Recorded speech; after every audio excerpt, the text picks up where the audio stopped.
Hey everyone, welcome back to On the Fence Movie Reviews. I'm Rob, and no Adrian. We'll get to that in a second.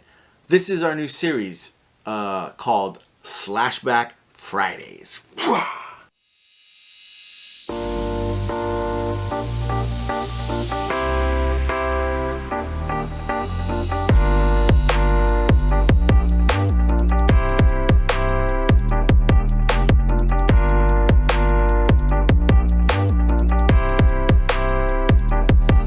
So as you can see, I am here alone. No Adrian with me, no Danny, running solo. Just because of what's going on in the world today, just felt it's best if I just shoot this video from my house alone.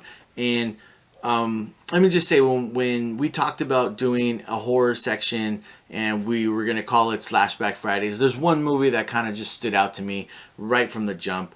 And it came out in 1996. It was directed by Wes Craven, and it is my favorite scary movie, which is Scream.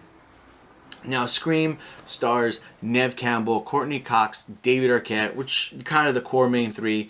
But then also you have Skeet Ulrich, Jamie Kennedy, Matthew Lillard, Rose McGowan, and I feel like, and Drew Barrymore is also in there.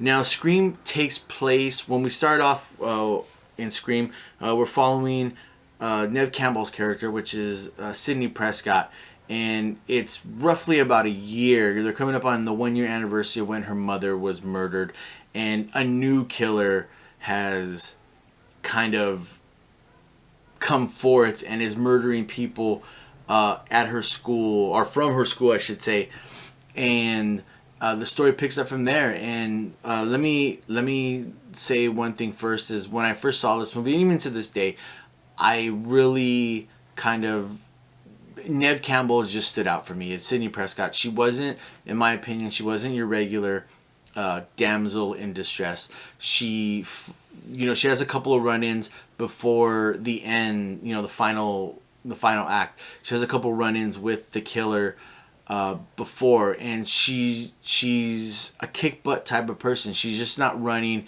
she's fighting back. She's not making it easy. She's not being a victim.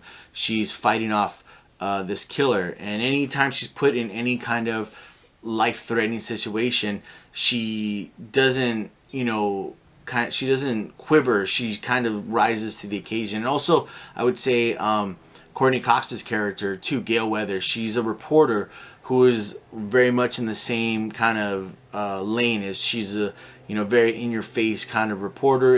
And in the movie, Gail Weathers and Sidney Prescott, they know each other because of Gail Weathers' reporting of Sidney's mother's murder. And, they have a history. I won't get too much into that. You can discover that in the movie if you decide to watch it. Anyways, but the dynamic of all these characters together, I really enjoyed. Everyone in this movie you can kind of relate to, or you have a friend who you would be like, oh, that would be you, or that would be this person or that person, or I would be this person. And so you can find someone in this movie you can relate to. Also, the comedy in this movie, I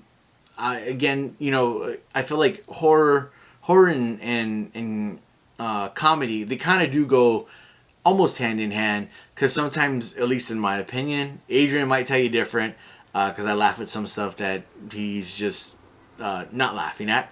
But in my opinion, they kind of go hand in hand, because when you're scared, you almost want to laugh a little bit to kind of relieve some of that anxiety that's in you. And this movie does a great job of mixing the horror and the comedy.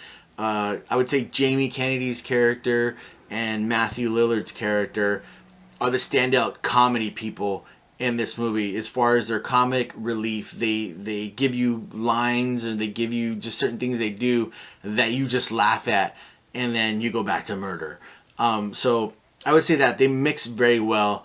And you also get another thing that, in my opinion now, I can say this because I feel like this movie's old enough, and I'm old enough to say that Ghostface, which is the murderer in this movie, or the costume that the murderer wears, Ghostface, is a horror icon now. You have Michael Myers, you have Jason, you have Freddy, you you have Leatherface, and in my opinion, you also have Ghostface. If I'm gonna sit here and I really enjoyed a lot of things about this movie. The comedy, all the people acting did a great job in playing their roles. This movie pokes fun of at itself as well. It pokes fun at other horror movies. It's a very meta kind of movie where it says, hey, this is something that happens in horror movies and all horror movies, and let's make fun of it. And it does that, and it does it really well, I believe.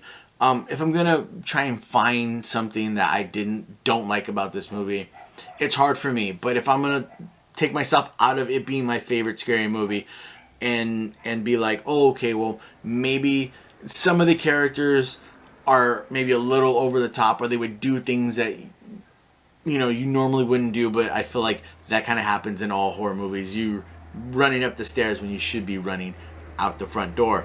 But other than that, other than a couple characters being just a little over the top, I really can't find for me personally, I can't find too many complaints about Scream. And it's just, and also like I said before, like Ghostface is just by me saying, what's your favorite scary movie? I guarantee you, anyone from my era will get where that's from. And let me just say this too. I feel like at that time when Scream came out, it kind of saved the slasher horror genre. From what I can remember, there wasn't too many, at least good horror movies coming out around that time. Again, I was a little younger. I could forget. I didn't really, Scream. I really enjoyed Scream. I watched it all the time. But I feel like it kind of saved or kept at least the slasher genre going until, maybe the next thing came out, because there's 4 movies. And they also have a TV series, I believe. I didn't watch the TV series, but I've seen all the movies. But for me, Scream is my favorite scary movie. So I'll just say this. I would say, yes, definitely get off the fence and watch Scream if you haven't. If you're into horror movies, if you're not, like Adrian, he's probably not going to watch it. But if you're into horror movies and you have not seen Scream, I would say check it out. I feel like it's it'd be an enjoyable movie to watch, if you can say that about a horror movie. Anyways, well, let me know what you thought of Scream, what you think, is good. Is it good? Is it bad? Does it hold up? And also, yeah, just leave some comments down below. Let me know and if there's any kind of older horror movies that you enjoy that you think I should review. Hopefully this whole thing's over with and we all can get together, and I can get together with Adrian and kind of get a little more feedback on what he thinks about different movies I review or that he's seen. But anyways, yeah, comment down below. Please please subscribe, and remember, follow us on social media, on Instagram, on the Fence Movie Reviews. And remember, we'll catch you on the fence.